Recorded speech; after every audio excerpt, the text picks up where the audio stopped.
2023 has came and went, so that means I have to look back on the year and talk to you guys about some movies that I missed.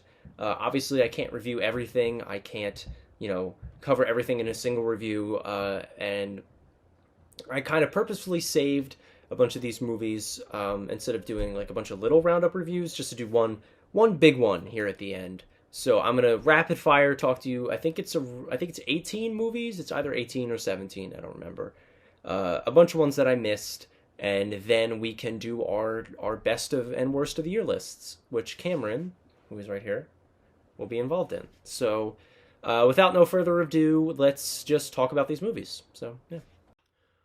While it's handicapped by its really unstructured narrative and slog of a pace, I did find a lot of enjoyment out of Moon Garden, and mainly from the visual aspect of it. It is super creative.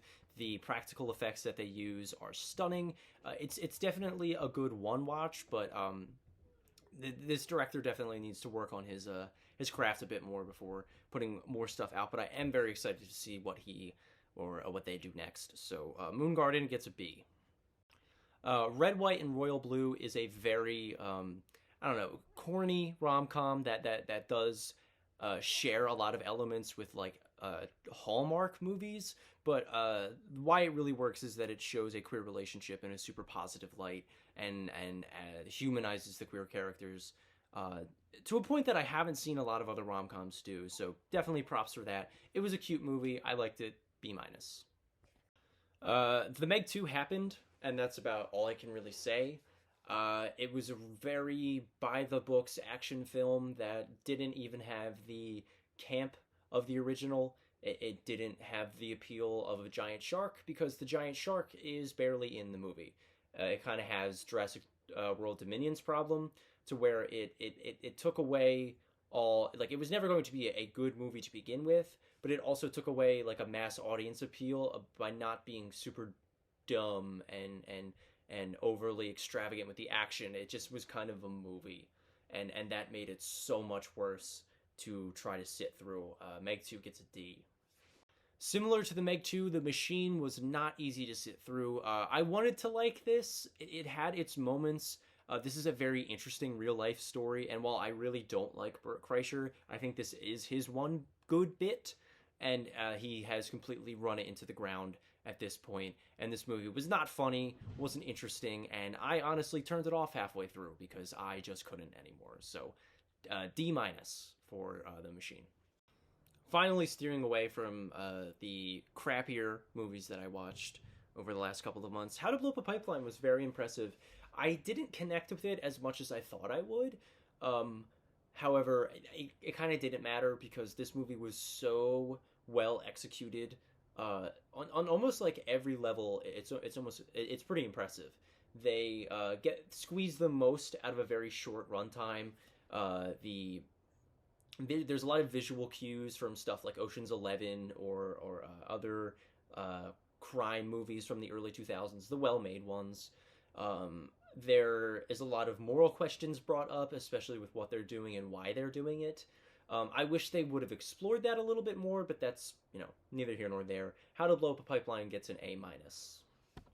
I'm going to be honest, I was really bored with the first two halves of Cobweb. I felt like it was way too by the books and followed the same template as every other single location horror thriller that has come out in the past 5 years. I swear, I've reviewed all of them and they're all not very good.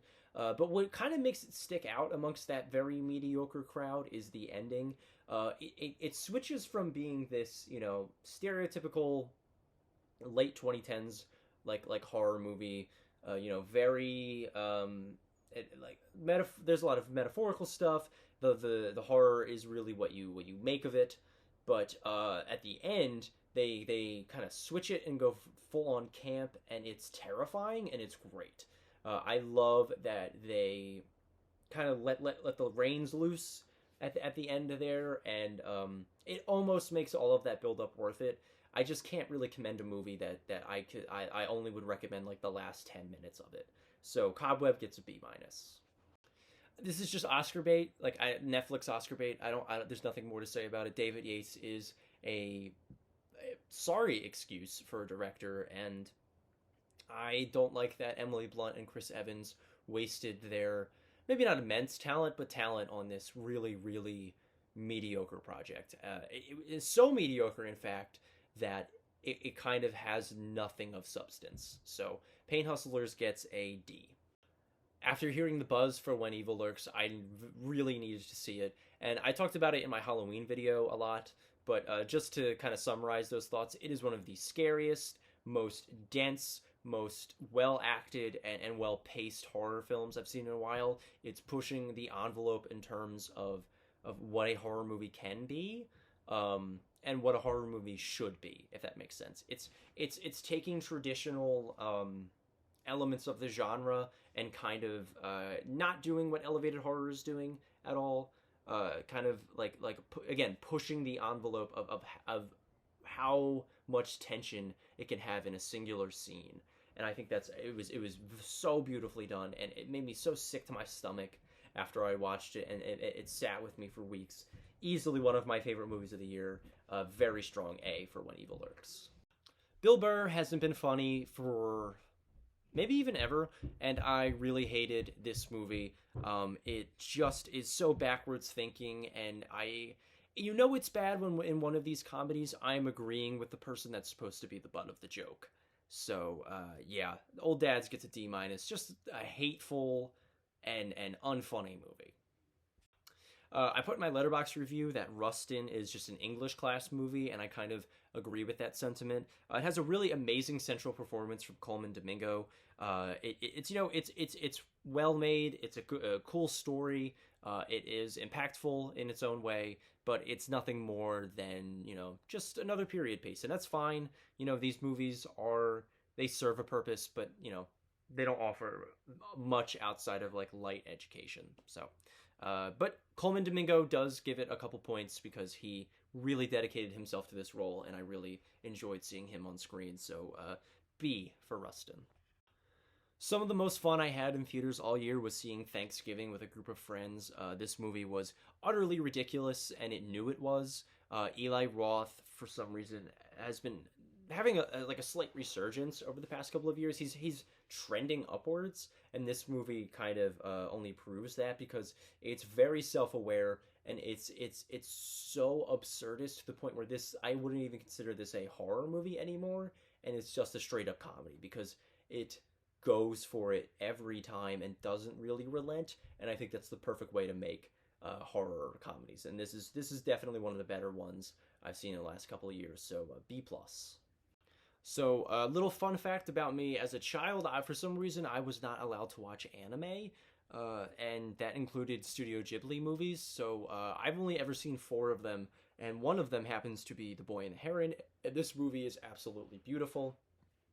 I could talk for days and days and days about what I like about it, but I want to boil it down to this: if it is Miyazaki's last movie, it made me sad to not experience Howl's Moving Castle or Spirited Away as a child because of how much I feel like it could have impacted me, and I got to feel a lot of those emotions through this film, and its vast world and creative storytelling and an amazing visual and all that stuff that is going to be in a movie like this. But I felt like it hit with even more of an impact with in regards to Miyazaki's career and the state of just movies in general. It was a very beautiful and touching experience, and I'm going to give The Boy and the Heron a really strong A, another one of my favorites of the year. Leave the World Behind has a lot of star power behind it and is a very popular Netflix movie at the time. I think it, at least at the time of recording, is still in the top 10 for Netflix releases. And again, I understand why, but I found it to be kind of bland. It was trying to tackle a really interesting concept, and I liked a lot of the directions that it went in, but I think at its core, it's a very confused movie, and it doesn't really know what it wants to land on in terms of messaging, and I don't think that it provides anything other than just like a cheap thrill, which again can be fun sometimes, but when you're dealing with a subject matter this interesting, I feel like it dropped the ball in terms of that. So C plus. I kind of still don't know what I think of Dix the musical. There's so much about it that I really really like, and there's so much about it that I just don't understand why they chose to do that. Like I don't know. With comedies like this, I tend to not really be that harsh on them because, what's not funny to me can be hilarious to the next person. So I really don't know. And this movie's not doing, a lot of harm. It's just parts of the ending kind of piss me off. Let's just say that. And I think it goes overboard in trying to poke the conservative bear into a point where it's just kind of saying nothing, and it's when it clearly wants to have a voice, if that makes sense. So, Dix the Musical gets a C plus. One of the biggest disappointments for me this year has been Bradley Cooper's Maestro. I know a lot of people are really into it and have found stuff that they like about it, and I've tried. I really love I can see the passion coming through from Cooper. I know that he really wanted to make this movie. Carey Mulligan is giving it her all, and the cinematography, I will have to say, is gorgeous. Especially in the second half of the movie, it's almost perfect. And that can distract from how empty this movie is narratively and how it's kind of choosing to look at the most uninteresting aspects of both Leonard and Felicia Bernstein's lives. It just feels more like self-insert fan fiction from Bradley Cooper's part instead of an actual narrative. And while I really do admire how pretty it all looks and how dressed up the movie is, it just doesn't do it for me. It's very hollow, and it has the ebb and flow of like a ninth grade English class. It's chore to get through. So yeah, Maestro's gonna get a C.